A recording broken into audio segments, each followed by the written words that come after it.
بسم اللہ الرحمن الرحیم۔ السلام علیکم ورحمۃ اللہ وبرکاتہ۔ آج ہم آپ کو سنانے والے ہیں کہ کس طرح جاپانی خاتون سووی اورا ختیجہ بن گئی۔ سووی اورا بہت صلاحیتوں کی مالک ہے، شاعرہ اور جاپانی دفتر خارجہ کے ماتحت بین الاقوامی ثقافتی کلب کی رکن ہے۔ ان کا نیا نام ختیجہ ہے۔ انہوں نے اپنے اسلام لانے کی کہانی اور دورہ مصر کے موقع پر مصر کی معروف صحافی خاتون منی محروز کو انٹرویو دیتے ہوئے یہ کہانی سنائی۔ میں تائیوان میں پیدا ہوئی۔ اس وقت تائیوان جاپان کی ایک کالونی ہوا کرتا تھا۔ والد صاحب میڈیسن کے استاد تھے۔ میں نے ایسے خاندان میں جنم لیا جو سامورائی طبقے سے تعلق رکھتا تھا، یعنی ایسے طبقے سے جو قدیم جنگجو شمار ہوتا ہے۔ اس طبقے سے منسوب خاندان کی اولاد کی تربیت سخت انداز میں کی جاتی ہے، اعلیٰ اخلاق اور آداب سکھائے جاتے۔ پھر بھی خاندان کے تمام افراد ایک دوسرے سے پیار محبت کیا کرتے تھے۔ میں 12 برس کی ہوئی تو تائیوان سے جاپان واپس آ گئی۔ جاپان کو دوسری عالمی جنگ میں شکست ہو چکی تھی۔ وہاں جزیرہ شیکوکو کے نیہاما شہر میں ثانوی اسکول پاس کیا۔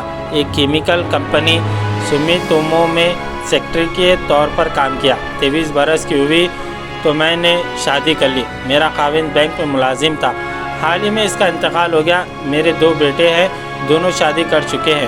بڑا بیٹا مڈل اسکول کا پرنسپل ہے، دوسرا بیٹا امریکی کی ایریکو کمپنی میں اعلیٰ منصب پر فائز ہے۔ میں نے بعد میں کے یونیورسٹی کے فیکلٹی آف کامرس میں فلسفے کی تعلیم پائی۔ ایک دینی تنظیم کی معاون کمپنی کی ڈائریکٹر کے طور پر کام کیا۔ میں نے غیبی علوم کے بارے میں کئی کتابیں تصنیف کی ہیں۔ میں بہت کم عمر میں ذہنی طور پر پختہ ہو گئی تھی۔ زندگی کی حقیقت کیا ہے، یہ دنیا کیا ہے، انسان کیا ہے، اس طرح کے بہت زیادہ سنجیدہ سوالات میرے ذہن میں اٹھنے لگے تھے۔ زندگی کا قافلہ آگے بڑھ رہا تھا، البتہ بنیادی سوالات کے نہ ملنے پر زندگی کو سکون کے ساتھ گزارنا بڑا مشکل تھا۔ دیکھیے، ماں اپنے بچے کو کوئی سامان خریدنے کے لیے بھیجتی ہے تو بچہ فطری طور پر دریافت کرتا ہے کہ وہ کہاں جائے اور کیوں جائے۔ بچہ بھی سمجھے بغیر بات نہیں مانتا۔ عجیب طرفہ تماشا ہے کہ انسان حقائق سمجھے بغیر زندگی کا سفر جاری رکھتا ہے۔ میں موت کی حقیقت بھی سمجھنا چاہتی تھی۔ میں 38 برس کی ہوئی تو میرے کان میں غیبی ندا آئی کہ تمام مخلوق اس کے یہاں برابر نہیں۔ وہ تمام مخلوقات کا باپ ہے۔ میں تمہارا باپ ہوں، بلکہ میں ہی تمہارے باپ اور تمہارے دادا کا بھی باپ ہوں، بلکہ پوری کائنات کا باپ ہوں۔ اس ندائے غیبی کے بعد میرے ذہن میں یہ بات گھر کر گئی کہ تمام انسان اللہ کی مخلوق ہے۔ مصری صحافیہ منی محروز نے دریافت کیا کہ کیا آپ نے اپنے سوالات کے جوابات حاصل کرنے کے لیے مذاہب کا مطالعہ کیا؟ ختیجہ نے جواب دیا کہ ترقی یافتہ مغربی معاشروں کی طرح جاپان میں بھی پختہ سوچ یہ ہے کہ سب کچھ سائنس ہے۔ اس لیے میں نے طے کیا کہ میں اللہ کے بارے میں سائنٹیفک سوچ ہی پر انحصار کروں گی۔ میں نے اس ہدف کو پورا کرنے کے لیے مختلف مشکل علوم کا مطالعہ کیا۔ ان میں حیاتیاتی فزکس، کائناتی فزکس اور برقی فزکس خاص طور پر قابل ذکر ہیں۔ میں اس نتیجے پر پہنچی کہ جدید علم مادی دنیا کے سلسلے میں کافی ترقی کر چکا ہے۔ میں نے علم النفس کا نہ صرف یہ کہ مطالعہ کیا بلکہ اس کے گہرے سمندر میں غوطہ زن بن گئی۔ میں نے ہندو، بدھ، عیسائی مذاہب کا مطالعہ کیا۔ میں نے ہندوستانی ادیان اور یونانی افسانوی فلسفہ کا جائزہ لیا۔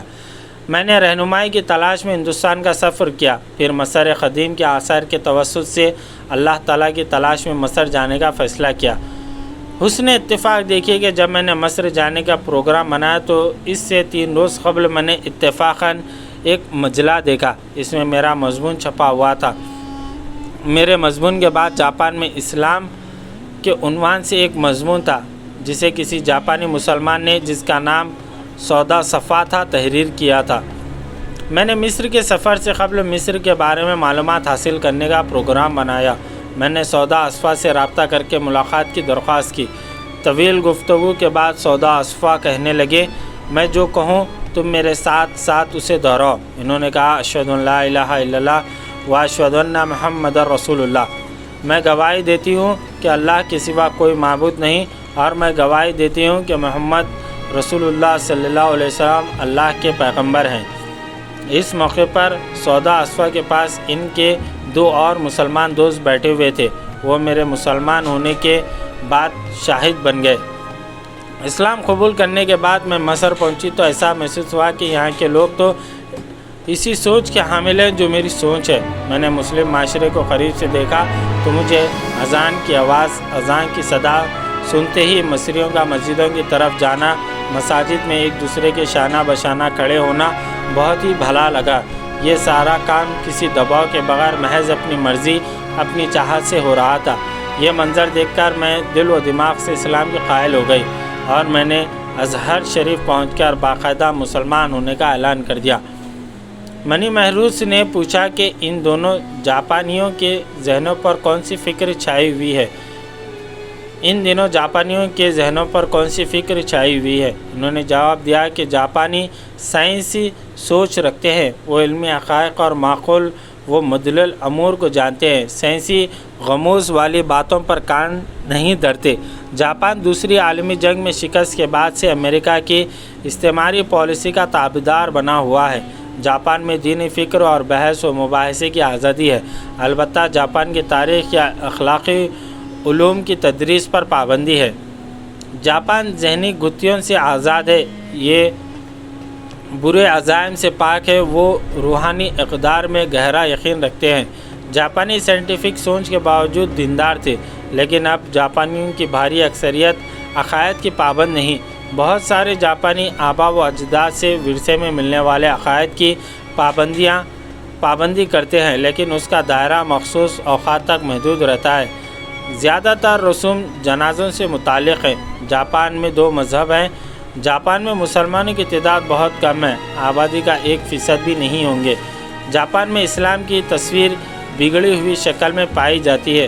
جاپان میں صرف جاپانی زبان کے ماہر ہیں، بہت کم لوگ انگریزی سے واقف ہیں۔ زبانوں کے حوالے سے جاپان بند ملک ہے۔ مغربی ذرائع ابلاغ اسلام کو بگاڑ کر جاپانیوں کے سامنے پیش کرتے رہتے ہیں۔ امریکہ نے دوسری عالمی جنگ کے بعد جاپانیوں کو اپنی تاریخ کی تلاش اور اپنی خصوصیات کی تعلیم سے روک دیا تھا۔ نصف صدی تک جاپانی روحانی اور اخلاقی تعلیم سے محروم رہے، اسی وجہ سے روحانی ورثے کی جھلک ماند پڑنے لگی۔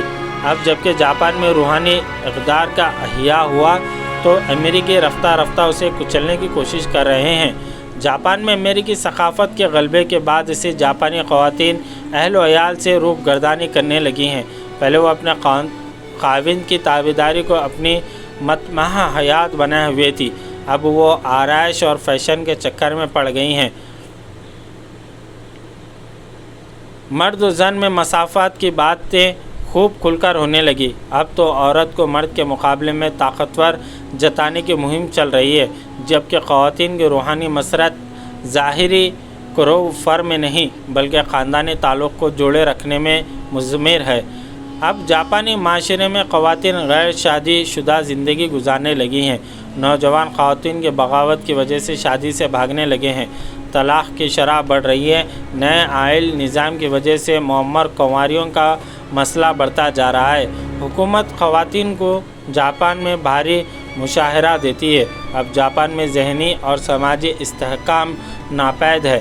جاپان میں یاماتو نظریہ رواج پا رہا ہے۔ اس کا مطلب یہ ہے کہ سب لوگ منظم دائرے میں ہوں، سب خدا کے سائبان تلے جمع ہو۔ ختیجہ نے بتایا کہ جاپان اور متحدہ مغربی ممالک میں فرق ہے۔ جاپانی ذہنی اور سماجی تشکیل کے حوالے سے مغربی دنیا کے باشندوں سے مختلف ہیں۔ جاپانی کمپنیوں میں سینئرٹی کا بڑا احترام کیا جاتا ہے۔ اس طرح ایک ملازم کی تقرری زندگی بھر کے لیے ہوتی ہے۔ ختیجہ، آپ جاپانی معاشرے میں اسلام کا پیغام عام کرنے کے لیے کیا کر رہی ہیں؟ نبی محمد صلی اللہ علیہ وسلم حجر اسود، خبا صغرا اور مسجد اقصی کے عنوان سے جاپانی زبان میں کتابیں تیار کر رہی ہوں۔ اسلام کے خلاف مغربی ذرائع ابلاغ کی افتراء پردازیوں کا پردہ چاک کر رہی ہوں اور جاپانی اخبارات میں اسلام پر مضامین تحریر کر رہی ہوں۔ ختیجہ سے پوچھا گیا کہ اسی صورت میں جبکہ جاپانی صرف سائنسی حقائق کو تسلیم کرتے ہیں، اسلام کو جاپانیوں میں کیسے متعارف کرایا جا سکتا ہے؟ ختیجہ نے کہا کہ اول تو میں جاپانی عوام کے ذہن و فکر اور مزاج سے واقف ہوں، دوم اسلام کا الحمدللہ گہرا مطالعہ کیے ہوئے ہیں۔ سوم یہ کہ اسلام کا اسلوب اور مزاج تفکیر والا ہے، یہی کامیابی کی ضمانت ہے۔ جزاک اللہ خیر۔